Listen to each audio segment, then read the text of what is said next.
There we go. We are in the building now. Appreciate you, Coco.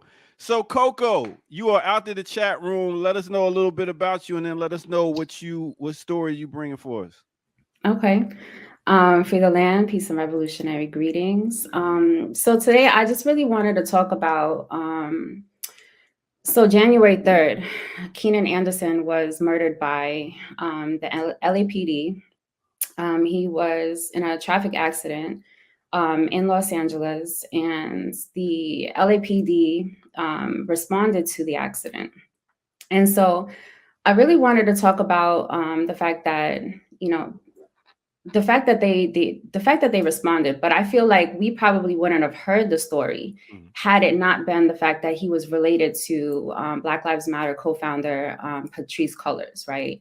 And so there's certain things about the story that that raised my concern, and the fact that he, obviously is another Black man that's being murdered, and the fact that it's also being now justified, right? His murder is now being justified. They're stating that he was intoxicated, that he is now being criminalized for his behavior that the LAPD said that they witnessed while they were there on the scene, and that because he was not complying with them, they were, justifying the fact that they decided to use lethal force against this person. And so my main concerns is that, the media typically wants to control this narrative, right? And the media is actually being fed this narrative by the pigs, right? That Mhm. he was under this type of influence. They're justifying his murder.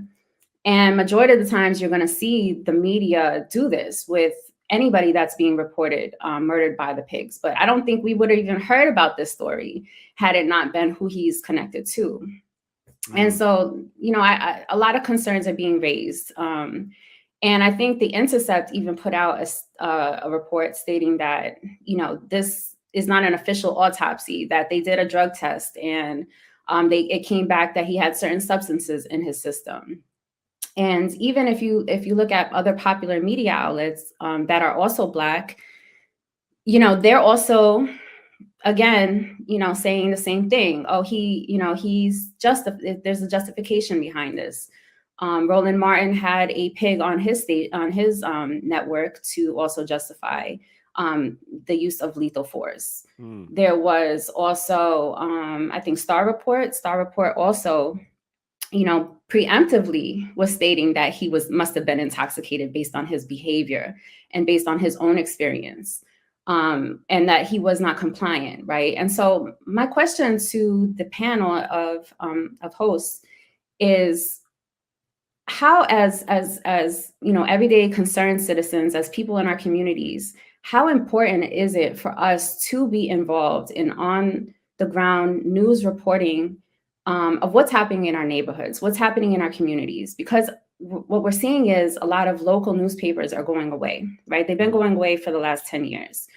And right now, from my understanding, we just don't have the type of reporting that's happening locally that's going to help support and support our communities and prevent our communities from actually um, being criminalized and continuing to indoctrinate people to this narrative, right? And controlling this narrative. And we have to kind of push back on that. So what are some thoughts on that? What is the opinion of the panel on that, of us, getting out and getting involved rather than just continuing to allow this narrative to play out? All right. Well, this is questions from the chat room. Let's go ahead and get our panel back in here, right? Quick.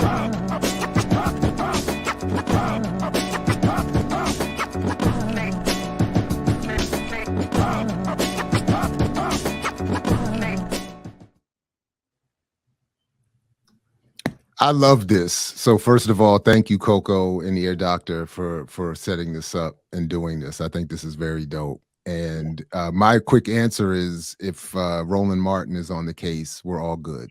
Oh So yeah, it's fine now. we're all set. So thank you very much. We can move on. My quick answer is one. I like how easy the word pig just rolls off your tongue. And Me she's too. That's she what they used are. to a cop, police officer. I was like, then they had this pig on, and then this pig did this, and then this pig said that. So dope to that.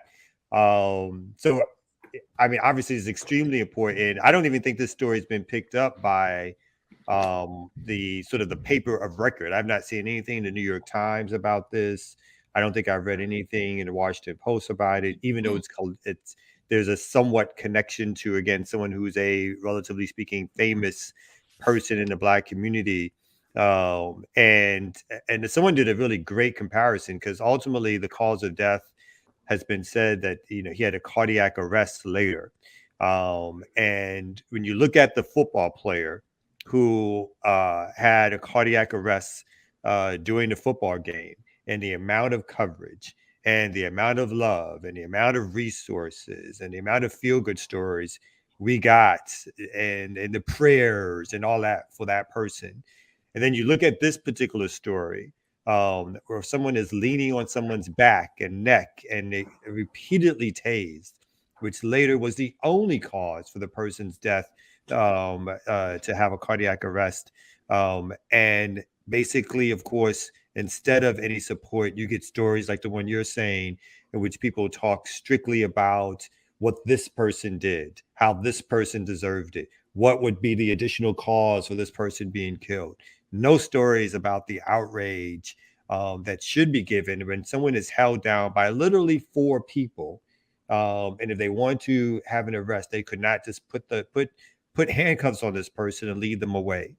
Right. Instead, you can hear that officer saying over and over again, "I'm going to tase you, I'm going to tase you, I'm going to tase you," and then repeatedly uses the taser, even though this person is on the ground and subdued. There's 5 or 6 other cops over them. There was no reason for the taser except to show that they have control of this person, and they didn't give a damn about what the consequences are again, this pig continually tasing this person over and over and over again.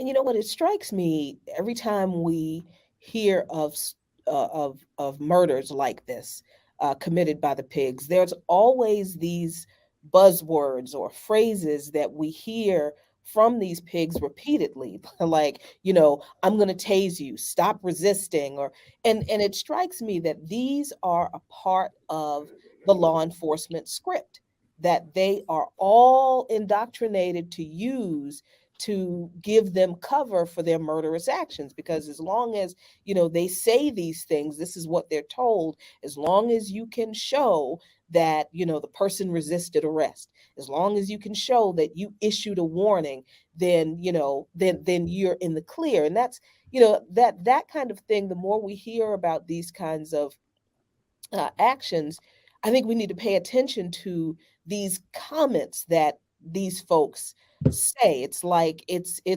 like you know, reciting scripture to them.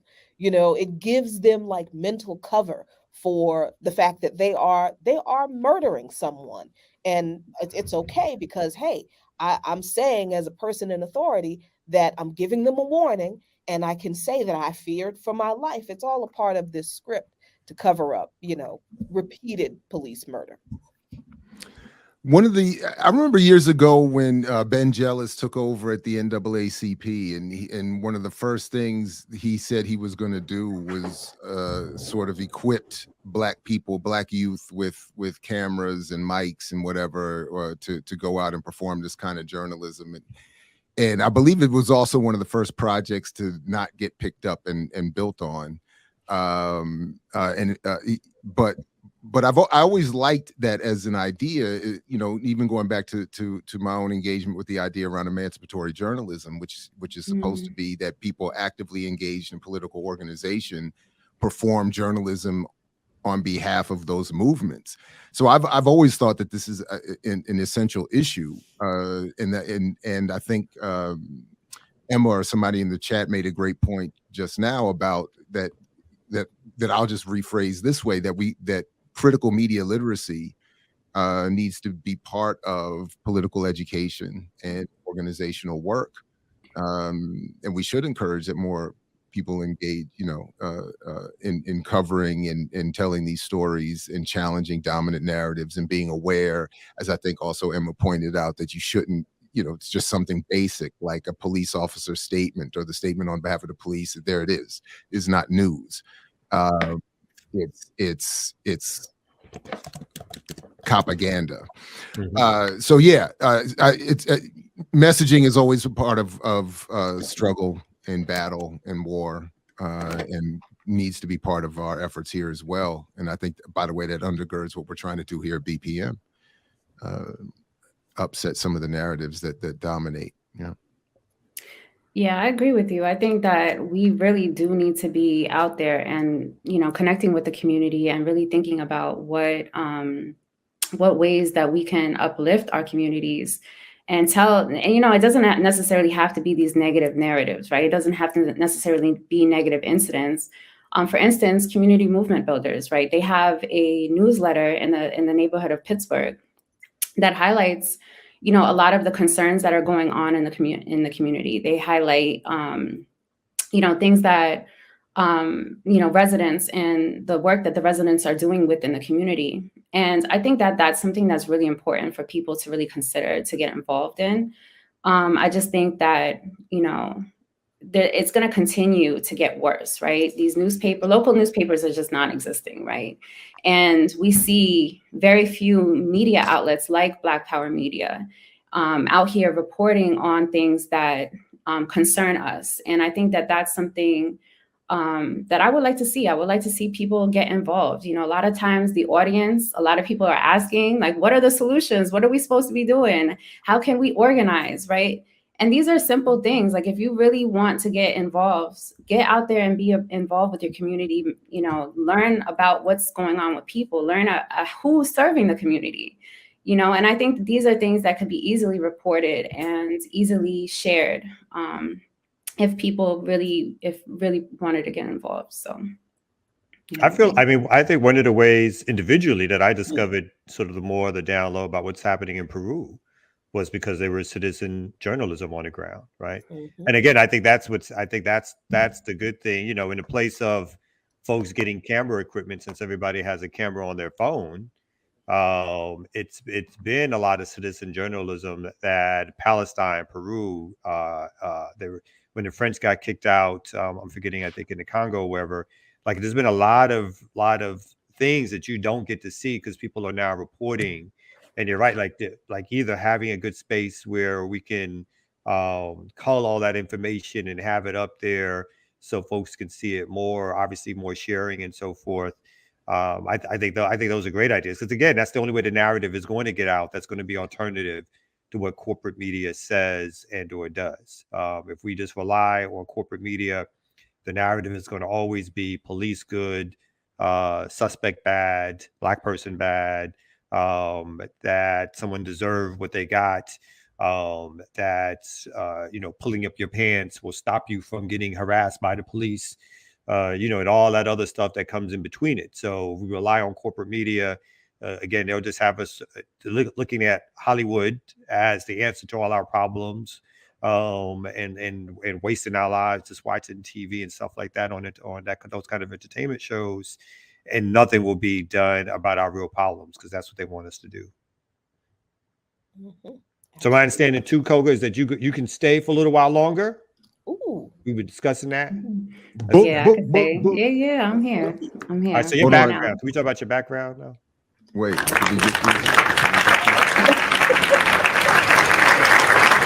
Like that. Now y'all want to know what I'm about now.